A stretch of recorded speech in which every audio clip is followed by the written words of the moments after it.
I tend to preach, more the philosophy of not so much the fancy cars, but more of building a personal relationship, build up the trust, show people you're authentic. And that's a great way you can do that for those of you listening. Like if you're trying to think like, how can I build that trust? How can I build that personal relationship with someone that I may never even talk to them? Like they may just be a follower in the dark. Like you don't really know who they are. Hello, fabulous person. Beate Chelette here, the Growth Architect. Welcome back to the Business Growth Architect Show, where we bring you cutting edge business strategies from some of the world's most successful entrepreneurs, business transformation experts, and visionaries who want to help you to scale your impact. Look for one tangible strategy that you can take back and implement right away. And now back to our guest. Hello and welcome. This is Beate Chelette, your host to the Business Growth Architect Show. And today I have an exciting guest. It is Andy Isom. And Andy is going to tell us about his favorite strategy and spotlight on you. Andy, tell us a little bit about you. Thank you. Thank you so much for having me. I'm so excited to be here. So, just a quick background about me.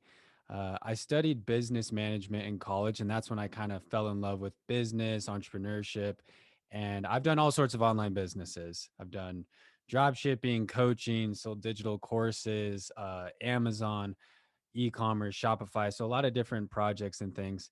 And kind of what I've discovered over the past few years of doing this for about 8 years now, six to 8 years, depending on the project.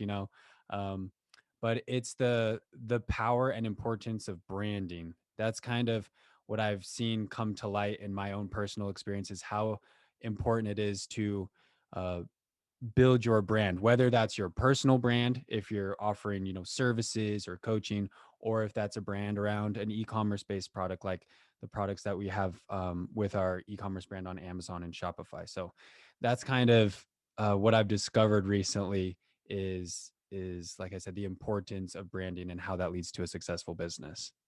So is that the favorite strategy you want to share with us? Yeah, I would love to dive deep into that if you want to. Well, it is your strategy. So, the entire idea of the one strategy is that we want to hear like the one strategy that's your favorite strategy that you go like if you knew nothing else, but this is the one strategy you need to know about. So go ahead, take it away. Yeah, so my strategy, and I'm going to try to make this apply. I know that there's listeners who have all sorts of different business models out there. So the one strategy that I would say is critical to success is building a brand. Okay, establishing yourself as a brand. So whether that's your personal brand, for example, I do coaching, so I coach people on how to start their Amazon businesses. Um, how to develop their own brand with their e-commerce products. And for that side of my business, I have to really focus on building up my personal brand, which means posting consistently on social media. So I'm posting on Twitter, I'm posting on Instagram, I have my own podcast, and really driving home that branding of my own name and likeness, Andy Isom. I have my own website, andyisom.com, and that's a really good place to start. Like, I actually heard this advice. I can't even remember who I heard it from originally, many, many years ago, like 8, 10 years ago. Someone said on some book or podcast, I feel bad that I can't remember who it was, but they said everyone should own their own domain name, meaning the domain name of their name. And I thought that was really profound. And it was kind of going off the philosophy of everyone should be building their personal brand. Even if you don't know exactly what you're going to sell yet, everyone should be focusing on building your own personal brand. Your own personal brand is kind of like your new resume. Resumes and cover letters. Sorry, I'm forgetting what those are called because I've been working for myself now. But resumes and cover letters, those things that you use to apply for jobs, um, those are kind of dying. And the world is kind of trending, at least in my opinion, more towards what is your personal brand? And that could be like even your LinkedIn profile. I know that that kind of is like, a resume of sorts, but the content that you're posting on there, what kind of content are you posting on your Instagram or your Twitter, your social media accounts? All that is building your own personal brand. And you don't know. Maybe 2 years down the road, an opportunity is going to arise, and you're going to be glad that you have, established a little bit of an audience, even if it's a few hundred, a few thousand followers. Doesn't have to be, this huge thing, but having a brand established can help you just like quickly launch an e-commerce brand. It can help you quickly launch a coaching platform, or whatever type of business model you want to pursue. So sorry, that was kind of long-winded from the personal brand side, for like my coaching, working on establishing that. But then also for physical products, if you're in the business of selling physical products, whether Mhm. that's on Amazon or Shopify, same sort of idea. And that's what I really drive home for my students, is the power and importance of branding. 5 years ago, the strategy of selling online was drop shipping. Like, you find a supplier in China, you drop ship directly to your customer. There's no branding, there's no customization. You just sell whatever the supplier is making. And it was the same thing with Amazon as well. People were just throwing generic kind of products up on Amazon, no branding, no awareness there. And it worked great 5 years ago, but the world is changing. It's becoming more and more competitive. There's more and more people trying to sell stuff on Amazon, sell stuff on their own websites. There's more and more people trying to sell digital courses. So you have to really establish yourself as a brand, because that's what builds trust. It all comes down to trust. And with so many voices out there and so many products and so much noise, that's what's really going to connect with your customers, if they feel a sense of trust and some sort of, personal connection with you. I have a question for you. So, what I see a lot is that when, especially, young, let's say, young male entrepreneurs go out, that they try to make this the flashy brand, right? The look, this is me in my car. This is me in the Ferrari. You know where I'm going with this? Yes. Is that a brand building, or is that not so good? So I'm personally not a huge fan of that. To me, that's more like gimmicky sales strategy than like branding, in my opinion. Um, I will say lifestyle sells. Lifestyle sells really well. That's what people really want, is they want the lifestyle. So that's why you see so many of these advertisements with, you know, young people like me essentially in front of fancy cars. And I'm not here to say like, oh, those are fake or rented. Like, I don't know. I'm not going to Who accuse anyone of cares? that. Yeah. But the point being is, their whole strategy is kind of really trying to hook people with that lifestyle, saying, "Oh, forget about like, forget about the product or the course or the business model for a second. Just see me in my fancy car and you could have this." And it just gets people who are desperate, like, so like wound up in the idea of, I hate my life so much, I just really wish I could have a cool car and everything, all my problems would go away. And they just buy. They don't even care what the business model is. They don't even know if they trust the person. And then, they run into problems down the road because they didn't do their due diligence and figuring out, is this legitimate or not? So I'm definitely not a huge fan of that strategy. But for me personally, I try to connect with a different type of audience. I'm not really going for, um, you know, Sell the I hate, dream. yeah, I hate to single people out, but I'm not really going towards, those young, probably majority male, single, who are just really wanting the cars and the money to look good in front of friends, look good in front of women. That's not really my audience. I'm trying to more cater towards, young adults, older adults, like all ages, but more family oriented people. People who really put an emphasis on the family. Like, why are you doing this? You're doing this because you want to be able to spend more time with your kids, spend more time with your spouse, with your partner, with whoever it is, because you really value family and relationship and your time.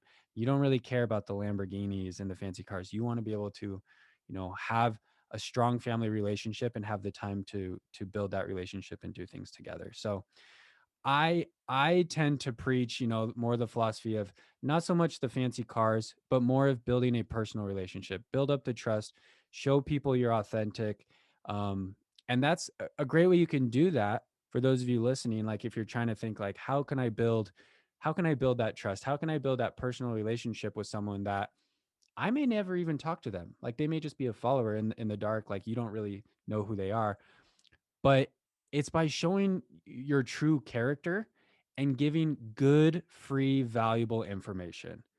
So those are probably like the two main tips that I've seen work really well for me and for other people is don't be afraid to show your true character. Like I post videos on my Instagram where my hair is messy and my house is messy and that's just the way that life is, right? Like I'm not trying to put on this front that I have this perfect life and my house is perfect and amazing all the time. No, like I have a 2-year-old, he runs around, he makes messes, and people really connect with that. And they see like, wow, he actually is a normal human being. He's a normal person just like me, but he's building his own business and he finds a lot of joy and fulfillment in that. And then, all the free advice that I try to give out on my own podcast, that helps build that trust where people are like, yo, this guy is going out of his way to give us free information.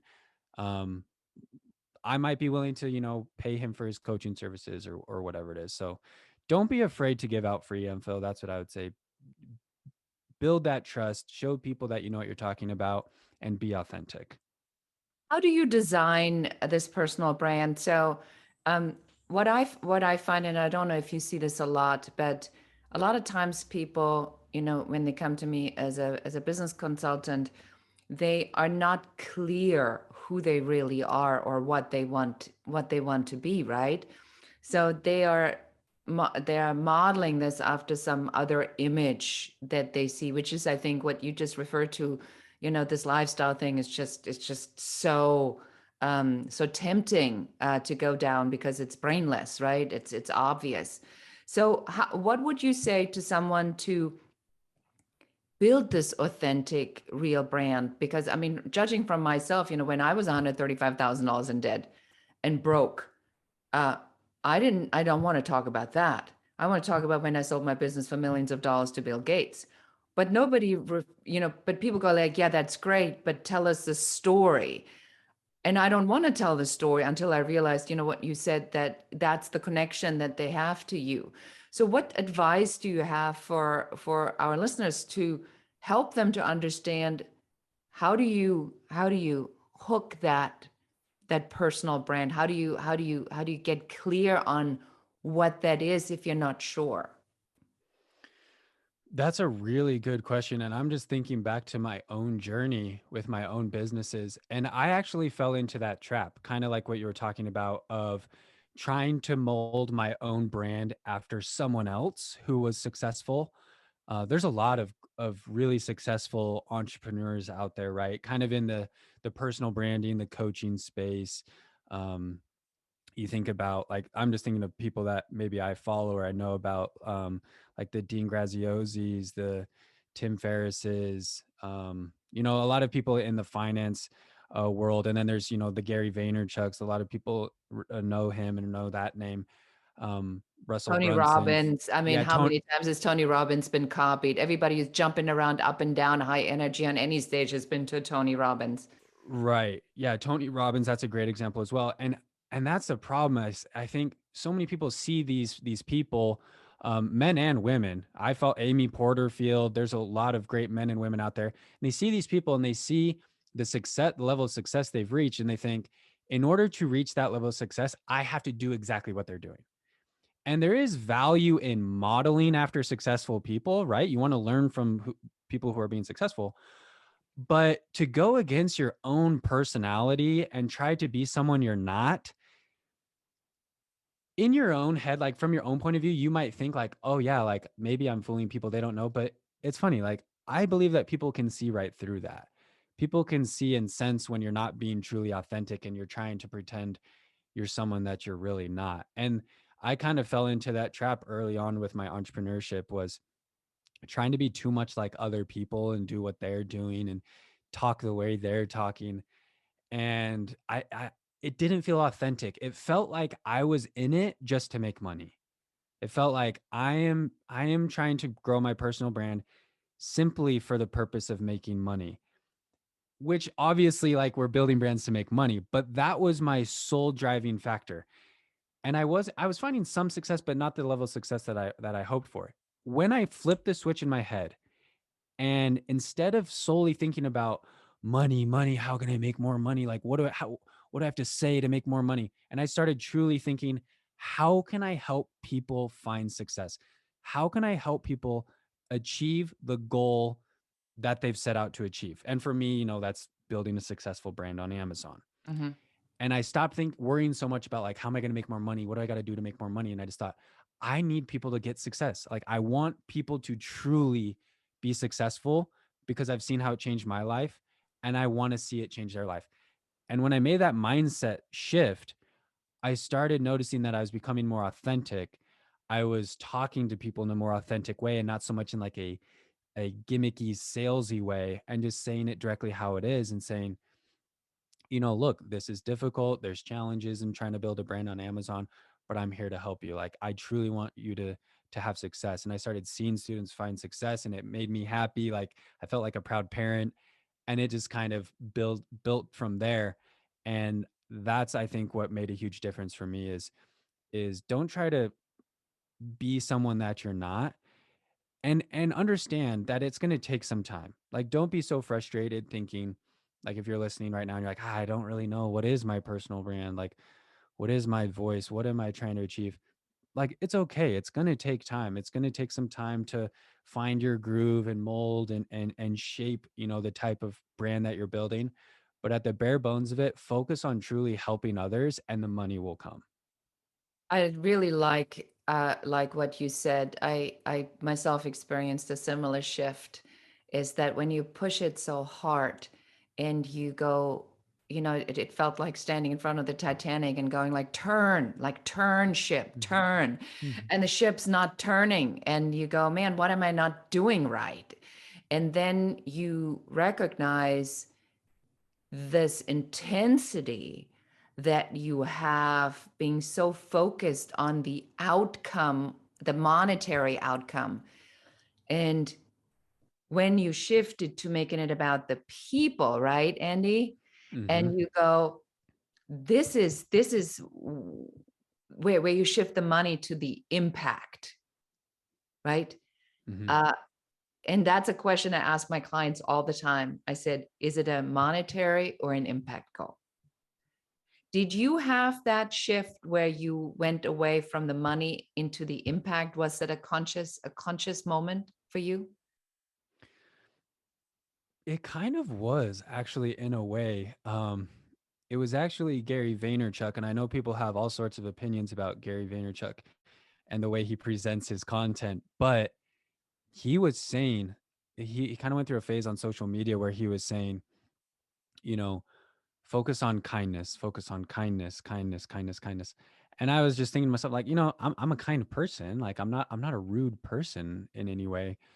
But I kind of, for me, the way that I kind of interpreted that whole message from him was, focus on the people. Focus on the people. Focus on them. Focus on them. Stop focusing on yourself. I was so concerned about my own paycheck, my own income, that I wasn't truly focusing on the people that I was trying to provide, valuable content for. So yeah, it was, in a way, kind of like a little bit of an aha moment. Maybe not in like one single day, but in one short period of time, that I kind of realized I need to make this switch and actually focus more on the people and not so much myself. I really love that. And so when you made that shift and you said, I am not going to be one of those that, 4-hour work week promising, you make an extra $100,000 a day by just sleeping. But when you shift it into, how can I really help this person to achieve their goal? Uh, did that help you to identify who you were as your brand? Is that when that started to shift as well, in the more honesty? Because then, I mean, the language shifts when you make it about people. I mean, it shifts automatically. It has to.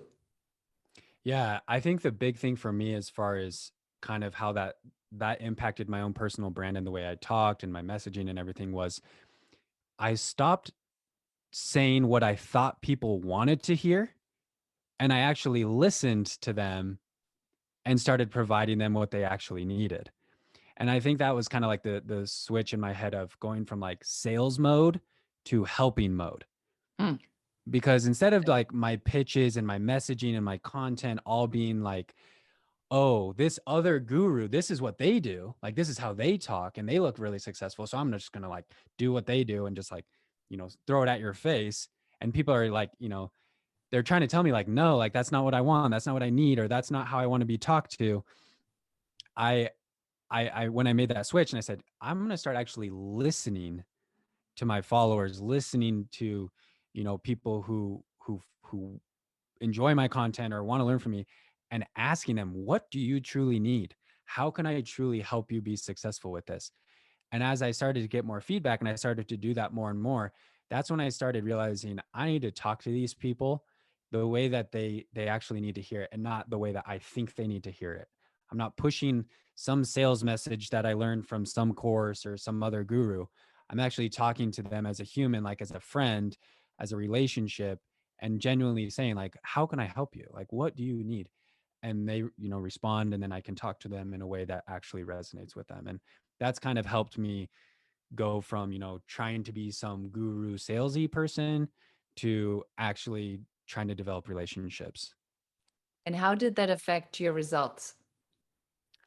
It definitely helped. I can definitely say I'm doing a lot better now than I was 2 years ago when I was trying to push things, off my own philosophy versus actually, listening and talking with my audience.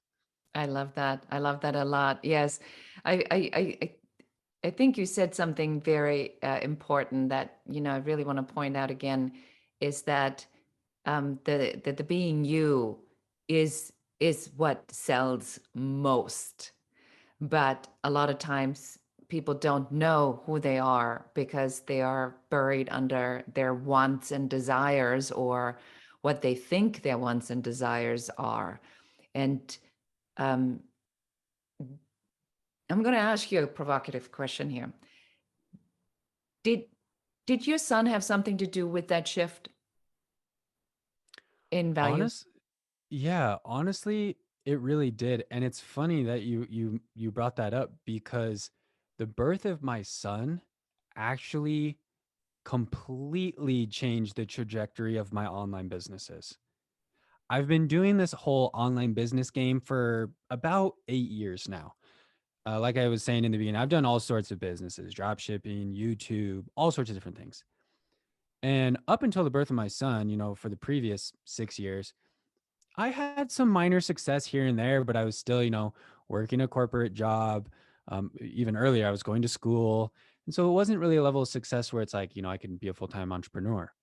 But when my son was born, my whole mindset kind of changed.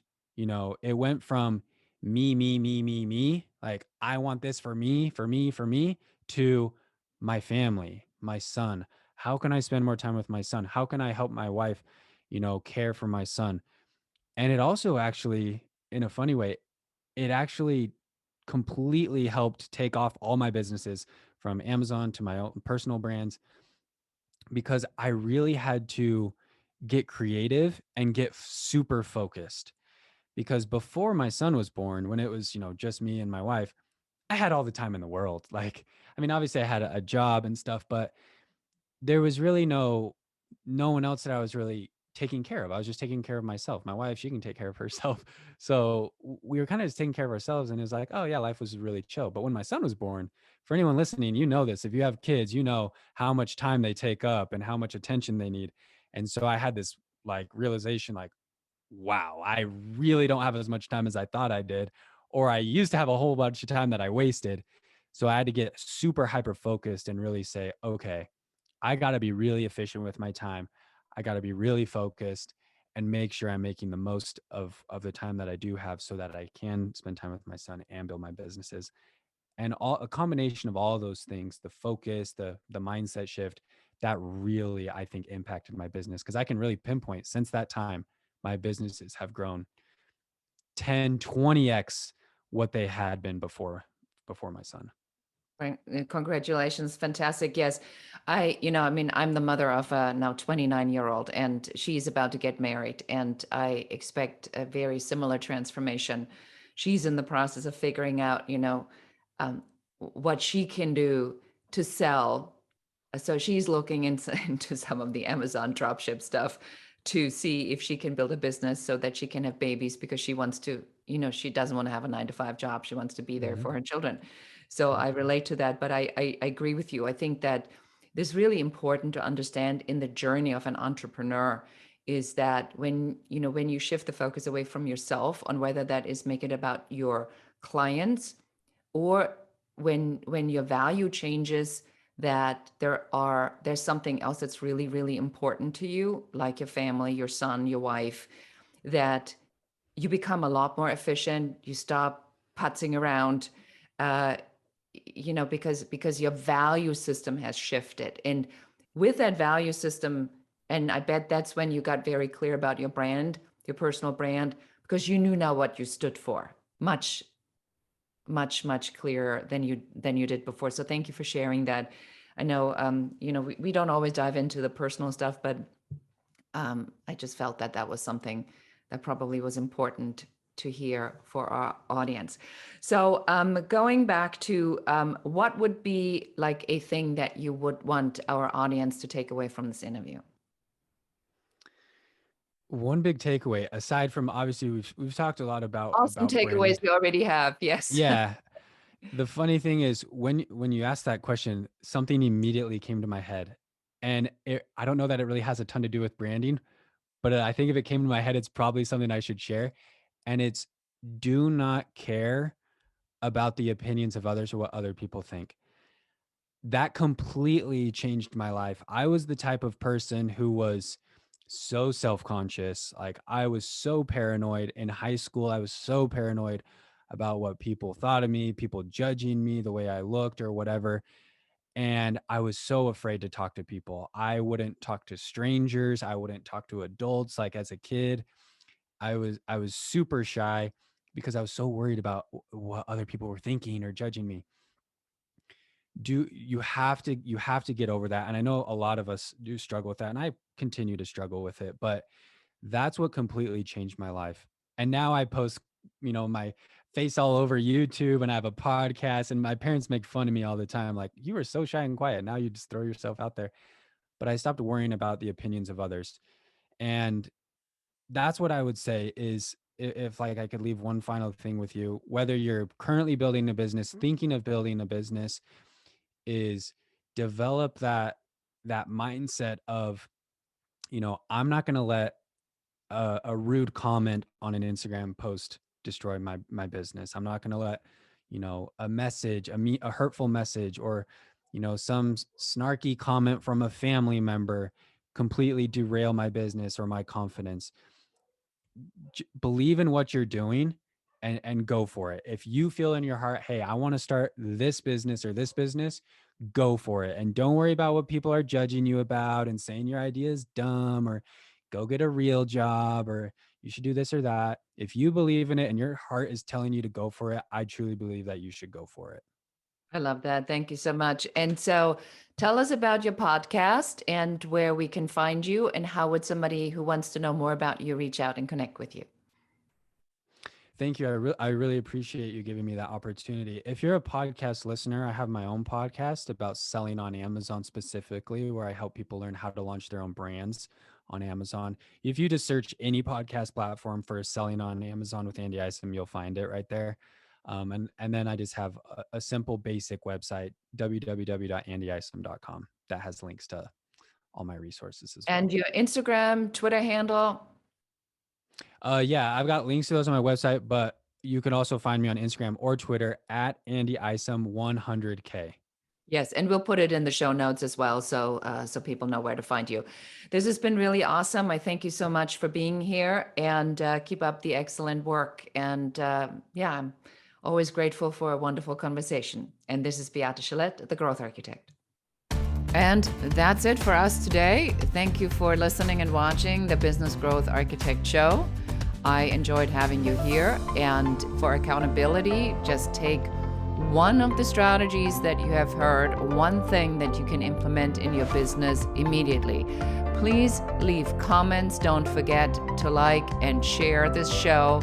And if you have any questions about business, please put them in the comments. We are here for you. We're here to support you and help you to grow, build, and scale your own business. For more advice, please check out our website in the show notes below. Thank you again. This is Beate Chelette, the Growth Architect, and goodbye.